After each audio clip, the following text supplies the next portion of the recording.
आज का विषय है एग्जाम की एंजाइटी।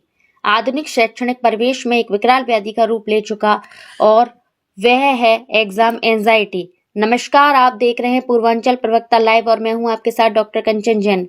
विद्यार्थियों में परीक्षा के इस पड़ाव पर परीक्षा केवल आपके जीवन का संचय देखने का माध्यम नहीं है, बल्कि यह आपके धैर्य, अनुशासन और मानसिक दृढ़ता की भी एक अग्नि परीक्षा है। अक्सर हम किताबों के बोझ और भविष्य की अनिश्चितताओं के तले दब जाते हैं और अपनी मौलिकता और मानसिक शांति को कहीं छोड़ देते हैं या फिर खो देते हैं। याद रखिए, a smooth sea never made a skill seller.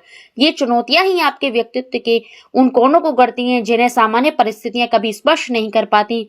जब हम परीक्षा के तनाव की बात करते हैं तो हमें मनोवैज्ञानिक रूप से यह समझना होगा कि डर दरअसल परिणाम का नहीं बल्कि अज्ञात होता है।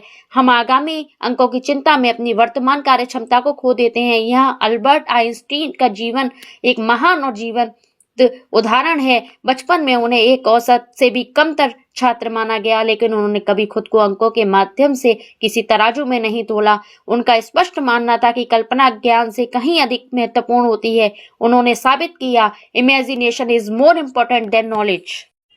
तनाव प्रबंधन का सबसे पहला अनिवार्य सूत्र है पर्सपेक्टिव। परीक्षा आपके जीवन का एक ऐसा अध्याय है जो कभी पूरा नहीं होता, बल्कि यह चलता ही रहता है। परीक्षा आपके जीवन का एक अध्याय है, पूरी किताब नहीं। याद रखिए, परीक्षा आपके जीवन का केवल एक अध्याय है, पूरी किताब नहीं। Don't count the days, make the days count. यदि आप संपूर्ण पाठ्यक्रम को एक पर्वत की तरह देखने के बजाय एक दिन को एक छोटे और प्राय लक्ष्य के रूप में देखते हैं तो वह मानसिक दबाव स्वतः ही कम हो जाएगा। विश्वविख्यात वैज्ञानिक स्टीफन हॉकिंग्स का उदाहरण हमारे संकल्पों को नई ऊर्जा प्रदान करता है। शारीरिक अक्षमताओं और निरंतर मृत्यु के साए के बावजूद उन्होंने ब्रह्मांड के सबसे जटिल रहस्यों को सुलझाया।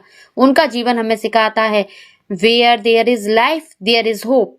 जब एक व्यक्ति अपनी सीमित जैविक गति और शारीरिक चुनौतियों के बाद भी शांत रहकर ब्लैक होल जैसे विषयों पर शोध कर सकता है, तो कि हम एक शैक्षणिक सत्र की परीक्षा से विचलित होंगे, यह एक यक्ष प्रश्न है। कृपया इस पर विचार करें।